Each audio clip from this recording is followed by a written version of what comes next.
Rainer Maria Rilke, Lettre à un jeune poète, 12 août 1904. Si nous nous représentons la vie de l'individu comme une pièce plus ou moins grande, il devient clair que presque tous n'apprennent à connaître qu'un coin de pièce, cette place devant la fenêtre, ce rayon dans lequel ils se meuvent et où ils trouvent une certaine sécurité. Combien plus humaine est cette insécurité, pleine de dangers, qui pousse les prisonniers dans les histoires d'Edgar Poe à explorer de leurs doigts leurs cachots terrifiants, à tout connaître des frayeurs indicibles qui en viennent.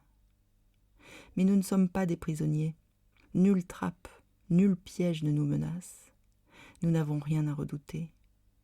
Nous avons été placés dans la vie comme dans l'élément qui nous convient le mieux. Une adaptation millénaire fait que nous ressemblons au monde au point que, si nous restions calmes, nous nous distinguerions à peine par un mimétisme heureux de ce qui nous entoure.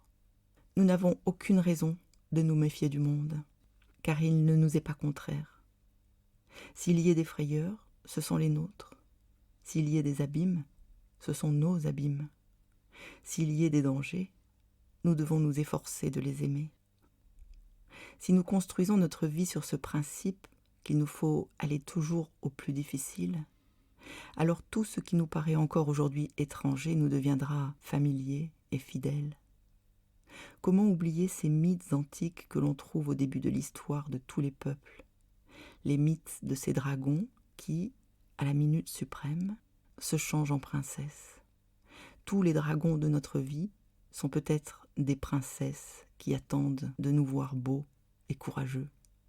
Toutes les choses terrifiantes ne sont peut-être que des choses sans secours qui attendent que nous les secourions.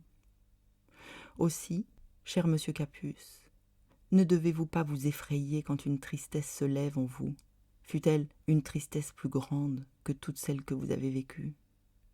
Quand une inquiétude passe, comme ombre ou lumière de nuage, sur vos mains ou sur votre fer, vous devez penser que quelque chose se fait en vous, que la vie ne vous a pas oublié, qu'elle vous tient dans sa main à elle et ne vous abandonnera pas. Pourquoi voulez-vous exclure de votre vie souffrance, inquiétude, pesante mélancolie dont vous ignorez l'œuvre en vous? Pourquoi vous persécutez vous-même avec cette question? D'où vient tout cela? Où va tout cela? Vous savez bien que vous êtes évolution et que vous ne désirez rien tant vous-même que de vous transformer.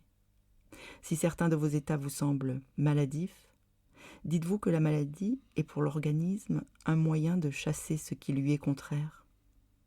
Il faut donc aider cette maladie à suivre son cours. C'est le seul moyen pour l'organisme de se défendre et de se développer. Tant de choses se font en vous en ce moment. Soyez patient comme un malade et confiant comme un convalescent. Vous êtes peut-être l'un et l'autre. Bien plus, vous êtes aussi médecin. Et c'est à vous-même que vous devez vous confier. Mais il y a dans toute maladie des jours où le médecin ne peut qu'attendre. Et pour autant que vous êtes votre médecin, c'est surtout cela que maintenant vous devez faire. Ne vous observez pas trop. Gardez-vous de tirer de ce qui se passe en vous des conclusions hâtives. Laissez-vous faire, tout simplement.